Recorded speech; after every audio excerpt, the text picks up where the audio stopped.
Hej. Os, der har en overetagelse på huset, de har, eller ja, der er tit, at der er skråvæg. Det er selvfølgelig ikke altid, men tit er der skråvæg på den øverste sal. Og skråvæg, de er som gode nok, men de kan godt være svære, hvis man skal montere noget, som skal gå vandret ud herfra. Så kan det godt være svært. Jeg skal for eksempel montere det her rør, og det skal jeg gøre med sådan et beslag som det her. Og hvis jeg skal skrue det på, så kommer det jo til at gå ned sådan der.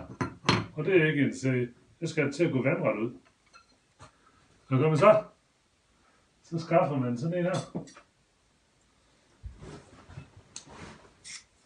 En vinkelmåler. Går man herned på det lige stykke vægen. Sætter den på. Får metallet her til at fylde det skråstykke. Så har man målt, at den er 70 mm i diameter.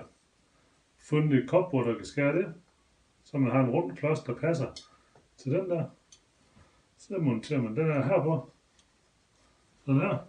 Sætter en streg efter metallet, fordi den vinkel her, det er den samme vinkel, som skråvæggen har. Sætter man streg der på. Finder en god fugtsvans. Og så lige pludselig har man en klods. Der er 2 stykker. Upti. Og så den her skråning her, det skulle gerne være den samme vinkel som det derinde er. Sådan at når jeg sætter klodsen på væggen her, og sætter beslag på den, så kommer rør til at gå vandret ud fra væggen. Det var smart. Sæt i gang. Hej.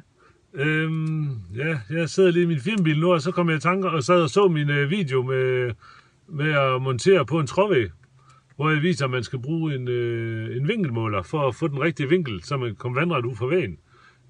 Så sad jeg lige og kiggede på min tommestok. Og hvis det er, at man ikke kan låne eller skaffe eller købe sådan en vinkelmåler, så har man altså også lige sådan en ved hånden, hvis man har sin tomstok her.